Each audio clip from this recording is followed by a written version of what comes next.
Dieu peut te donner la réussite dans tout ce que tu entreprends. Voyons ça ensemble avec quelques versets. D'abord, 2 Chroniques, chapitre 31, verset 21.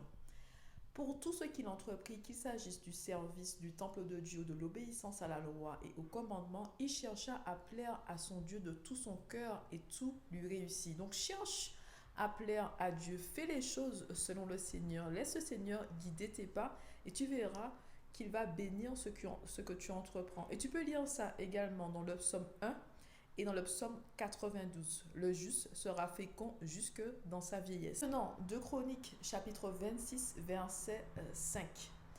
Il s'attacha à Dieu tant que vécut Zacharie qui lui enseignait la crainte de Dieu. Aussi longtemps qu'il resta attaché à l'Éternel, Dieu lui accorda la réussite. Reste attaché à l'Éternel. Garde tes yeux fixés sur Dieu. Garde ton cœur tourné vers Dieu. Et tu verras qu'il va bénir ce que tu entreprends avec lui. C'est pas le n'importe quoi, c'est ce que tu fais avec Dieu. Ne te repose pas sur ta propre intelligence. C'est écrit dans le psaume 3, versets 5 à 6. Ok? Chronique chapitre 27, versets 5 à 6. Il fit la guerre au roi des Ammonites et remporta la victoire sur eux, de sorte que cette année-là et les 2 suivantes, les Ammonites lui payèrent un tribut de 3 tonnes et demie d'argent, 4 tonnes et demie de blé et autant d'orge par an.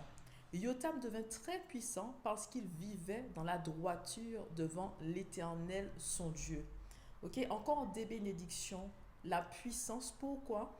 Parce qu'il faisait les choses selon le Seigneur.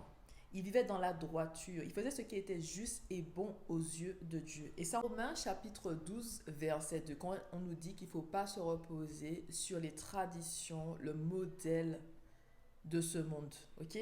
On doit tout le temps renouveler notre intelligence pour faire ce qui est juste et bon aux yeux de Dieu, ce qui est parfait selon Dieu. Je veux te poser des questions sur ta situation actuelle parce que tu as l'impression que les choses n'avancent pas assez vite, mais le temps de Dieu n'est pas le temps des hommes.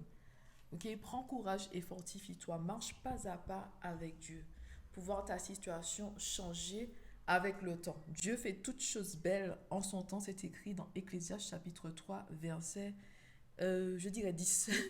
Peut-être que c'est 11. C'est soit 10, soit 11. Je dis 10 quand même. On va voir.